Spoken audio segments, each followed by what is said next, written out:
Good afternoon and welcome to today's episode of Nutmeg Sports here on the HAN Network. I'm Frank Granito and I am happy to be joined again by my partner Donald Eng. Don, we missed you yesterday, but not as much as we missed the FCAC, who took the day off for the religious holiday. Yeah, it's great to be back. We've been out all day collecting stuff on actual, various news in town. Great to be back here talking sports. And we have a lot to cover on today's show, Don. Obviously, we'll break down the upcoming football games this weekend. We're going to take a look ahead to today's volleyball matchup between McMahon and Staples that we'll be covering at 4 p.m. We also just got some breaking news earlier this morning. One of the veteran football coaches in Connecticut will be stepping down at the end of the season. And we'll have an interview with the new FCAC commissioner, Dave Schultz. Of course, we had Dave Stewart on yesterday talking about the testimonial dinner for John Kutzo and Ralph King that took place last Wednesday. Yeah, packed show as always. As you mentioned, a big retirement. Every day, more stuff. But let's start with our matchup in the volleyball world today. We've got McMahon, who comes in as one of the surprise teams in the conference, sitting at 10-1 right now. First place alone in the Eastern Division. They travel to Staples to take on the Wreckers. Don, Staples comes in, their middle-of-the-pack team, but they have gone through the gauntlet part of their schedule up to date. They're at a point now, they're sitting 10th in the conference. They can maybe get away with losing this game, but they're most likely going to have to win out down the stretch. They really are. And Staples, with a record of 6-6 overall, 4-5 in the conference. They're in the Western Conference, which seems to be where a lot of the strength in the FCAC is. You have Greenwich at 8-0, Ridgefield 8-1, Stanford 7-2, all on that Western side. McMahon alone atop the Eastern Division, about a game ahead of St. Joe's. So yeah, I would agree. Staples doesn't have the record that McMahon has, but they've probably been a little bit more tested so far this year. They come in having won their last game. They took down West Hill by a score of 3-0. But before that, they lost 6 out of their last 7 matches. It was a rough stretch, but again, they've seen Greenwich, they've seen Ridgefield, Stanford, St. Joe's. They've gone through the real tough portion of the schedule. Trumbull's gone too. After today, they'll have Ludlow, Norwalk, Darien, New Canaan, Weston, Wilton, and Ward. So to count the Wreckers out right now, I think it's a little early because they really stand in a good position where a lot of those teams ahead of them right now with 4 or 5 losses in the conference could start to come back down to earth down the heart of the stretch, or down the stretch. Yeah, no question about it. The schedule does unfold favorably for Staples from here on out. As you mentioned, the teams that they're playing, Darien with a record of 6-6 is essentially the toughest game remaining on their schedule, at least from a record standpoint. So it wouldn't surprise me at all if Staples won this game and it started going on a little bit of a run to finish the season. And it's a Darien team that's not like those of the past. They've lost to Norwalk, Newtown, Ridgefield, Greenwich. 5 losses in conference play. We've talked about it so many times. We don't think that they'd lost 5 conference games since 2005 coming into this year. So that's interesting. You switch sides in this matchup now, though, and you take a look at Brian McMahon and what a season the Senators have put together. 9-1 in the conference, 10-1 overall. Clearly the best team in the East right now. This is a bit of a tester for them, though. They're coming in hot. They should be expected to win this game.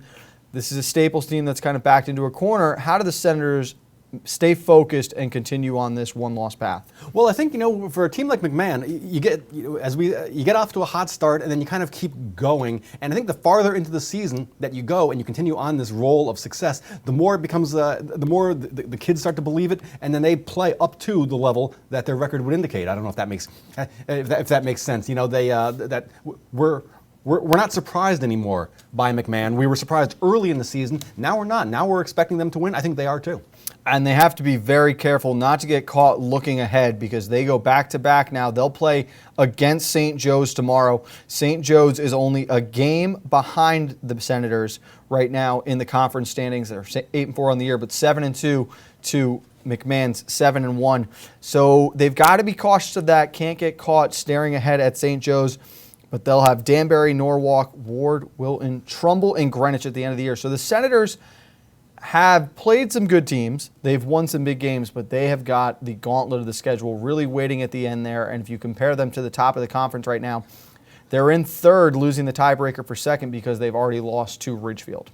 Right, they're in third place, St. Joe's, with a record of 7-2, one in the loss column. The two of them playing tomorrow, and you could very easily fall from third to about sixth with a bad couple of games. And after those top three spots right now with one loss, it gets very tight in the standings. You've got three teams with 4 losses, 3 teams with 5 losses. It's very congested in the middle. You've got a battle for the 6th, 7th, and 8th spot right now that really 6 teams are in contention for. Right, yeah. It's really the competition in the league goes down through about 12th place, and a lot of the schools there trying to get into that, just get into the tournament, get into that number 8 spot. The top 3 schools, maybe 4 if you want to count St. Joseph, have kind of put a little bit of distance between themselves. They've got about a 2-game cushion. Stanford 7-2, St. Joseph 7-2. Then you go back to Danbury at 6-4. So there's a little bit of separation between the top couple of teams, but once you get down into that mid-pack and that 6, 7, 8, as you said, about 6 teams, thinking they can still make the playoffs. A great matchup to keep an eye on within the game today. Watch out for Meredith Pellegrino and Virginia Gehrig of Staples. Pellegrino with McMahon. They'll be at the net, featured a lot in this one, expected to lead both their teams, so that is a good match. Just 2 seniors, Don, that have been leaders for their team all year. They've both been Athlete of the Week nominees up to this point, so keep an eye on them. They'll definitely have an impact on the game today. Right, yeah, especially up at the net on the defense and what they're hitting. In volleyball, when it's played at a high level, it's so much fun to watch because you see the team pass and set and try to set up the spike. But just really in between the pass, in between the set, the way the players move on the court, I always find it just fascinating to watch. It's like watching ballet on a volleyball court. Should be a really good one. We've got that. Coverage starts at 4 p.m. right here on the HAN Network from Staples High. Other volleyball matches in action today will include 2 early games, Greenwich at Norwalk at 4:15, Trinity at Wilton at 4:15, and 3 later games in the afternoon. Trumbull travels to West Hill. That's set for 5:30. Stanford goes to St. Joseph's, and Ludlow at New Canaan. Again, all 3 of those games set for 5:30. So the holiday, and we're back into action, Don, across the board. And you mentioned that McMahon can't get caught looking ahead to St. Joseph tomorrow night. And of course, St. Joseph, as you mentioned, playing Stanford tonight. So a couple of 7-2 teams looking to go from maybe being a 3 seed in the FCIAC tournament, maybe trying to get into that number 2 spot. So a very exciting couple days of volleyball coming up. It is a very busy week of action up at St. Joseph's right now. We were there when the girls took on West Hill. That was a battle in soccer. That was a battle of 2 top 3 teams back on Tuesday.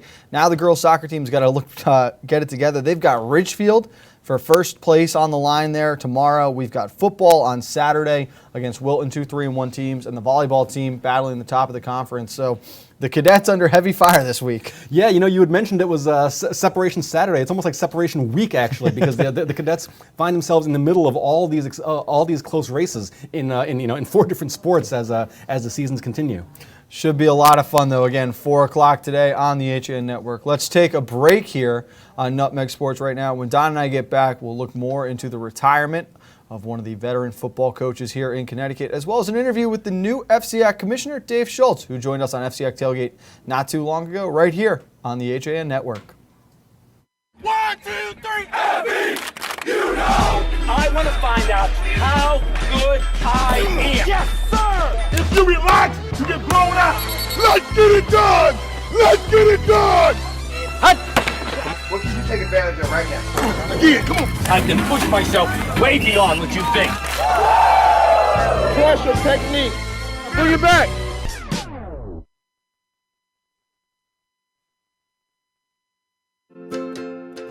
Connecticut is coming back to hometown banking.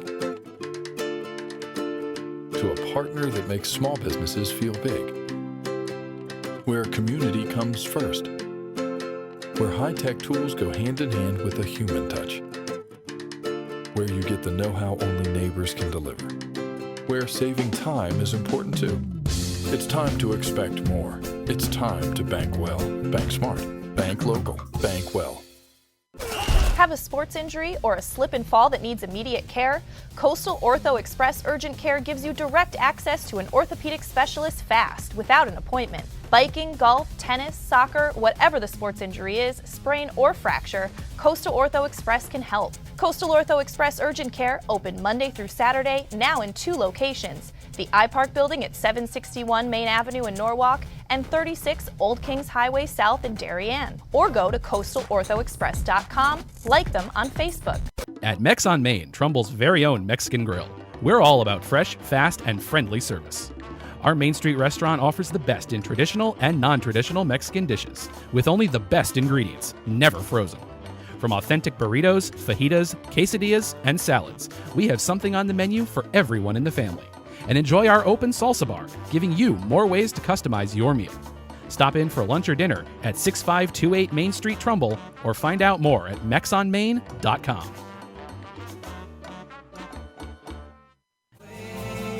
When it comes to local entertainment, we've got it all. From movies, local artists, etiquette, and more. Watch HAN Arts and Leisure with me, Steve Coulter, and our Arts and Leisure editor, Sally Sanders, Mondays at 12:30, right here on the HAN Network.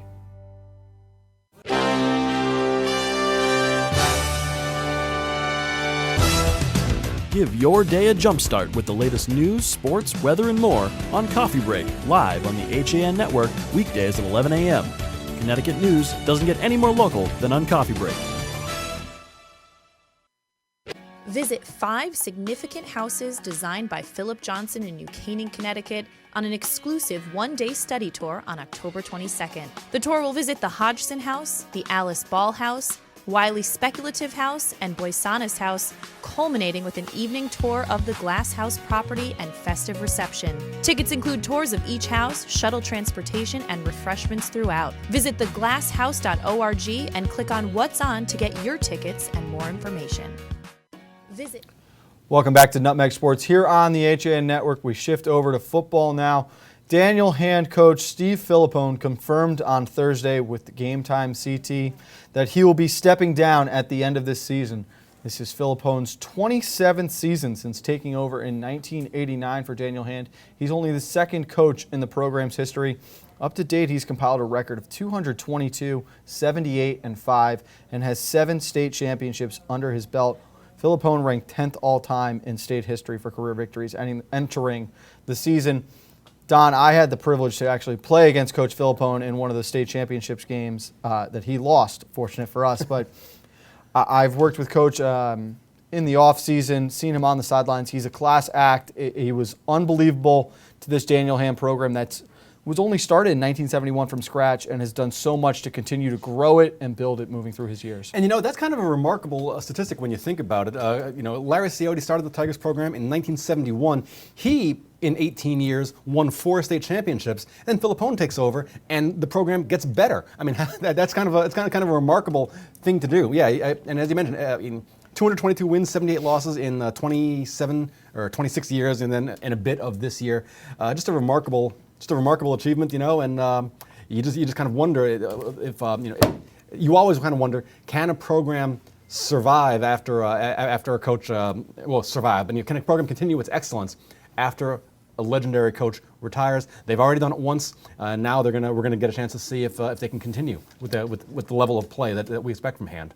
Filippone told Game Time CT that he let the team and parents know prior to the start of the year that he would be leaving at the end of the season. He has not submitted for a formal resignation yet and will not do so until the season is over.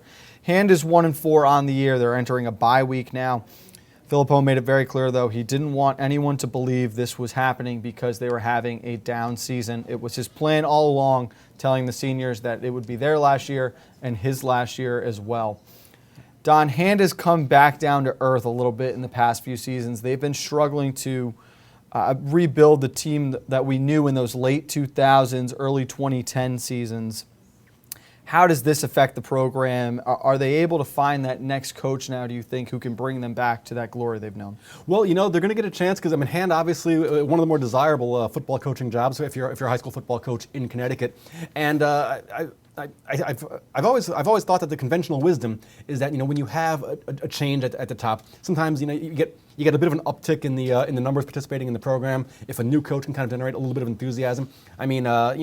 Philippone's been doing this for a long time, and And there's been a lot of changes. Apparently, according to Game Time, he had contemplated stepping away 10 years ago after his son graduated from the school. So, I think you hope that it kind of rejuvenates interest in the program. I mean, the program has always been successful, and you kind of hope that with a little infusion of a little bit of new blood, you get a little bit more excitement surrounding the program. There were high expectations, and injuries and bad bounces played a role in sending Hand to a 1-4 record to as start does the year. that SEC Tier 1 schedule. Yeah, it really does. And we were talking off the air, saying how they really should be a Tier 2 school, but Hand chose to play up. They requested it, and they have held their own with the big boys for quite some time. They really have. As in high school, my alma mater, a member of the SEC Tier 1, and we'll just say that Hand has broken my heart on a few occasions. So definitely much respect to Coach Philippone.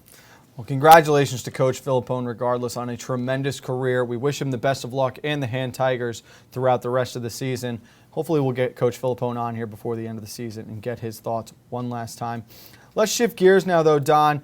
We had the FCAC testimonial dinner last week for John Kutzo and Ralph King. Our own Dave Stewart was there, and we talked about what that dinner was like yesterday. There's an article up on FCAC.net documenting how many championships were won between 1961 and 2015 under their reign as the commissioner and vice commissioner of the league.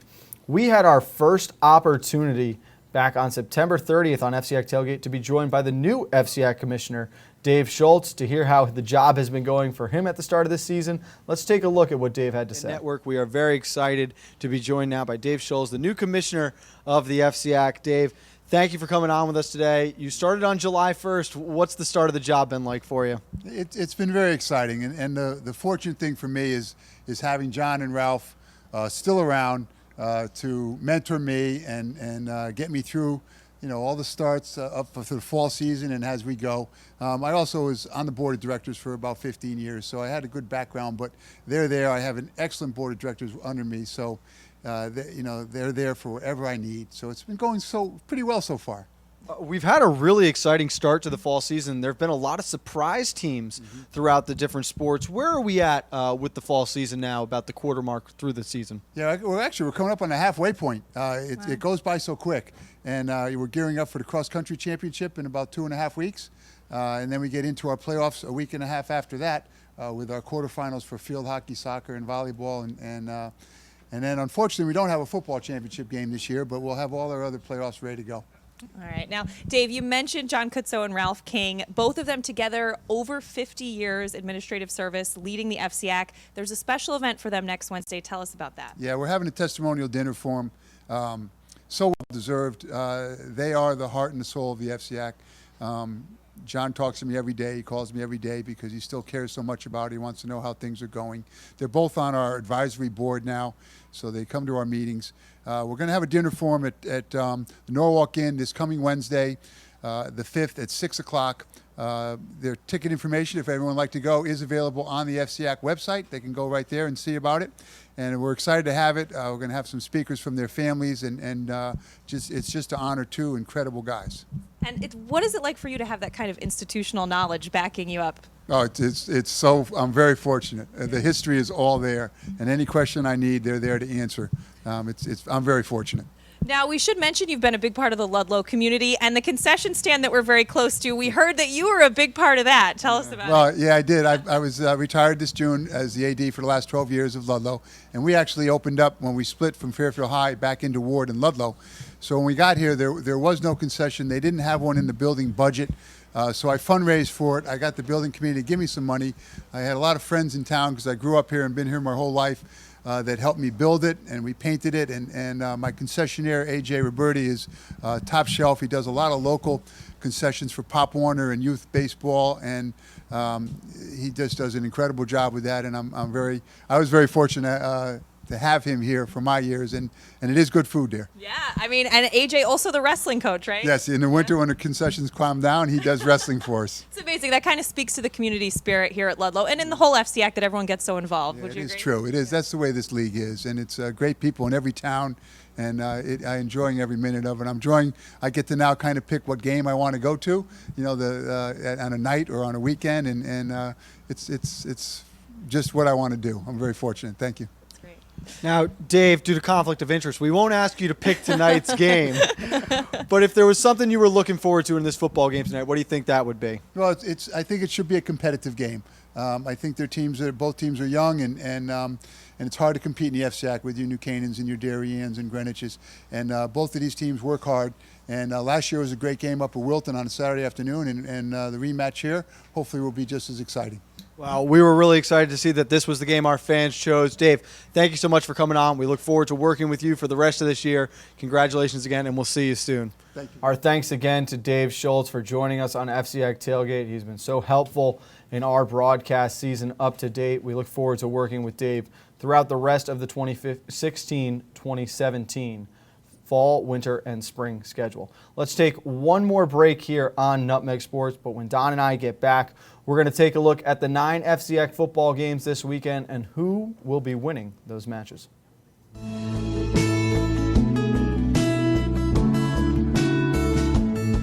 This is now 44 years I've been in this business. Digital came along. After I was in business for about 6 years, I had to totally reinvent the business. So I had to make a tremendous investment in my business. And Milford Bank was there for me. I don't really just consider Milford Bank a bank. I consider them a trusted partner in my business. My name is Jim Wilson, owner of Milford Photo. I choose to bank with Milford Bank.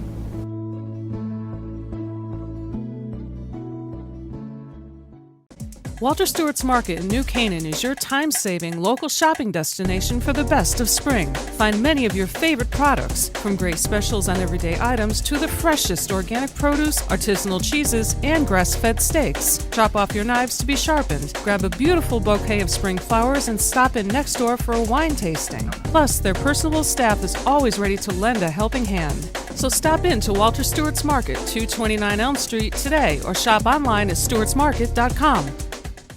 Hi, this is Leo Carl from Carl Chevrolet in New Canaan, and you've heard me talk about the Chevy Volt for years. The new model gets 53 miles on EV charge daily, plus 420-mile full range. But don't take my word for it.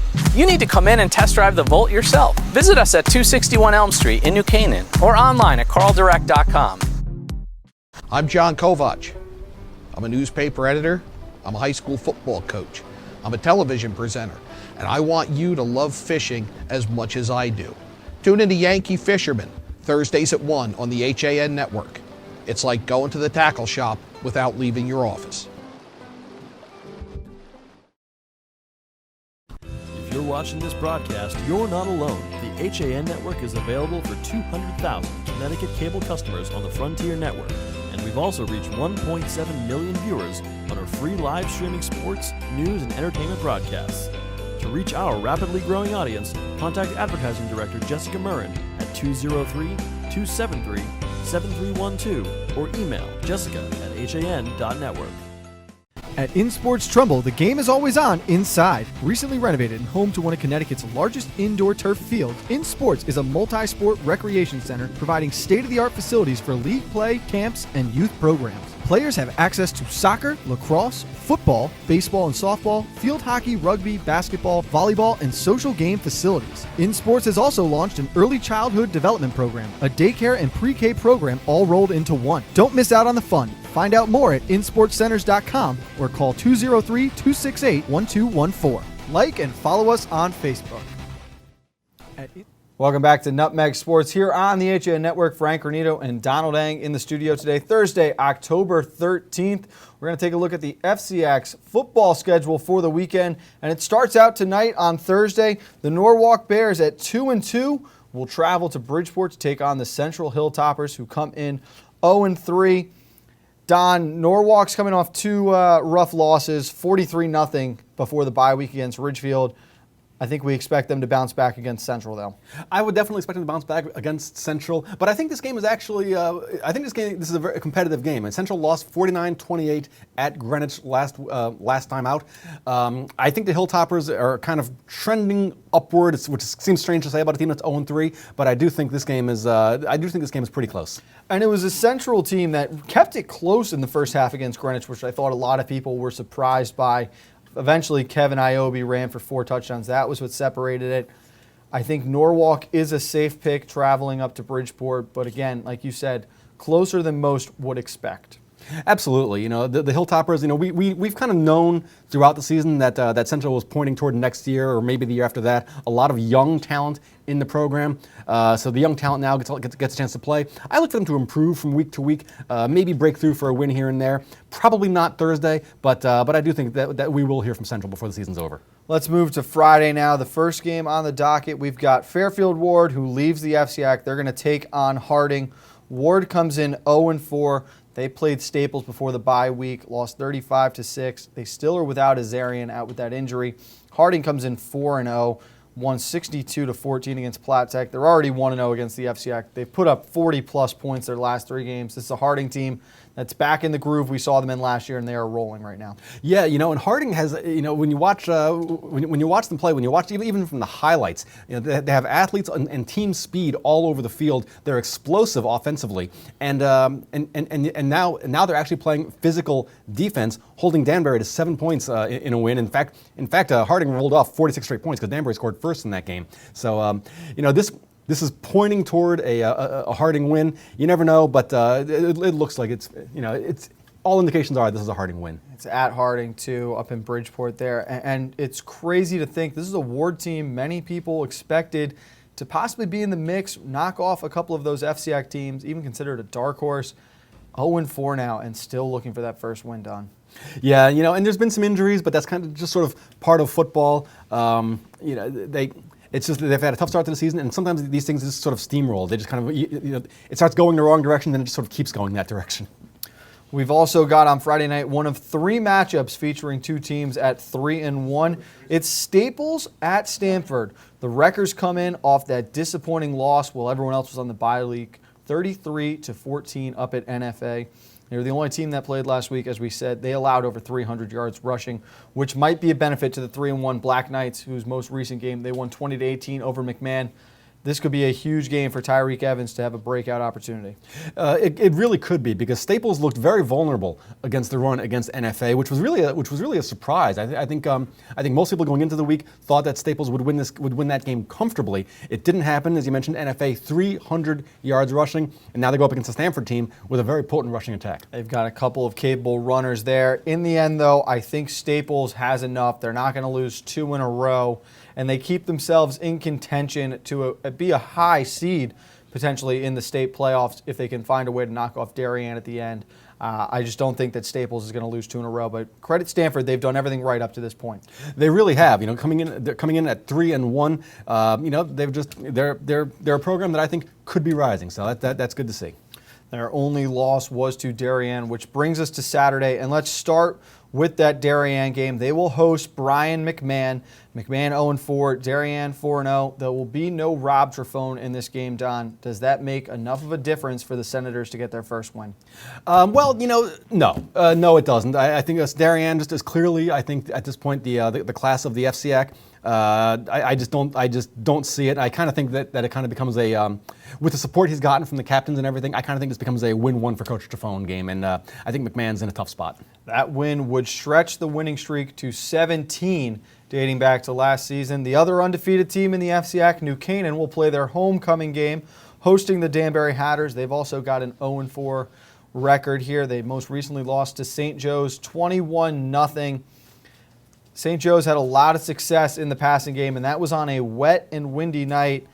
How did the Hatters fare against the Rams on a cool, clean Saturday afternoon?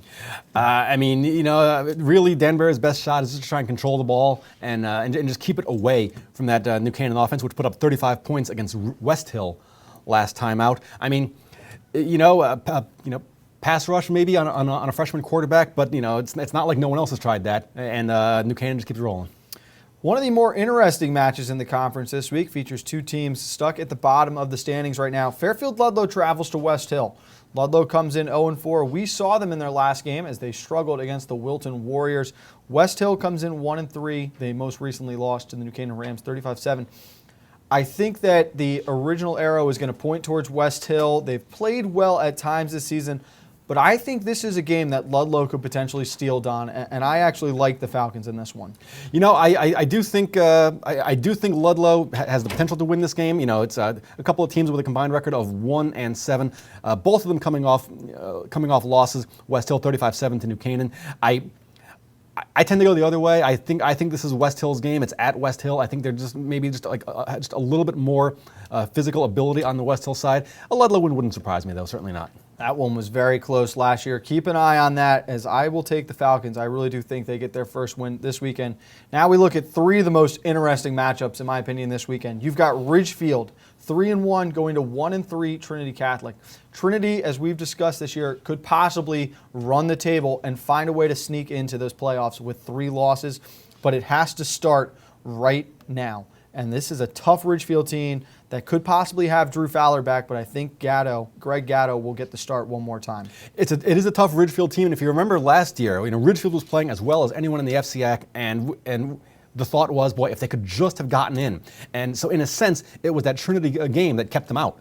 I don't think Ridgefield's forgotten about that. I think I think this has the makings of a Ridgefield win, but this game's probably about a touchdown either way. Going to be homecoming at Trinity Catholic as well this weekend. Just keep an eye on those Crusaders, though. They only lost by 10 to Trumbull last week, and Ridgefield has got to be careful not getting caught looking ahead on the calendar through Trinity's struggles. As you mentioned, yeah, probably perhaps the best 1-3 team in the state. Now we look at Trumbull at Greenwich. Both teams 3-1. They are 13-14 in the Class Double-L standings. Both teams have New Canaan left on the schedule. Greenwich also has Ridgefield on the schedule. It's almost a must-win game for both teams. It's a little early to say that, but with the way Class Double-L is setting up, neither one can really afford a loss this week. 8-2 might not be good enough to get you into the Class Double-L playoffs. This game is about as even as you can imagine. Both teams with a similar record. Trumbull coming off a win over Trinity. Greenwich beat Greenwich won last time out. Also,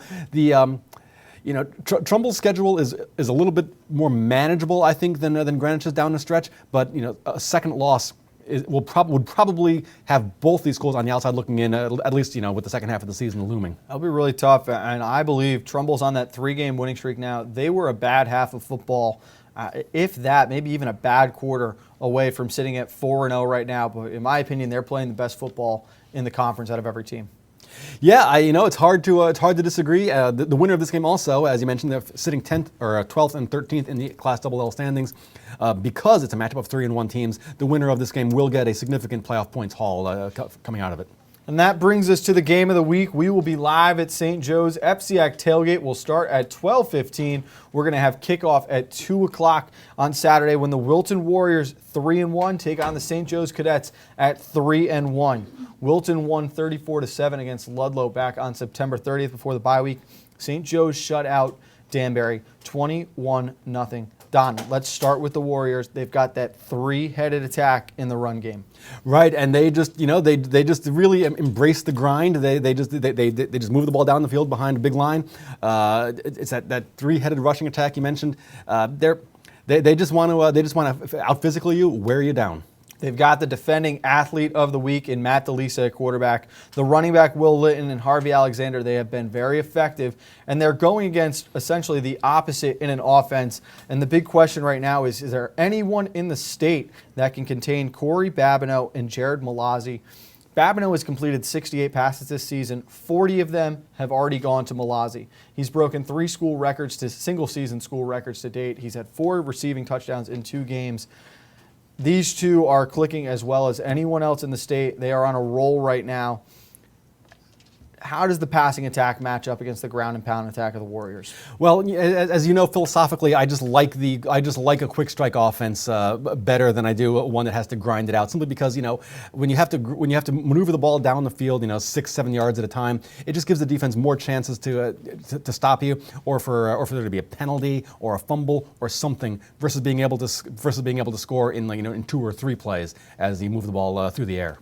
I think we'll see a very close first half. It'll be interesting to see how this one opens up as the game develops. Both teams playing very well right now, and they match up pretty evenly across the board. Don, we were talking yesterday. You've struggled a little bit with your picks lately, but Who do you go with now this week, looking at Wilton and St. Joe's? I go with St. Joe's, which should make Wilton very happy. I just think they can score more easily, and I also think that that in the games they've played, they've just been just a little bit more impressive to me. So I'm gonna pick the Cadets, which pains me as a Fairfield Prep graduate, but that's gonna be my pick.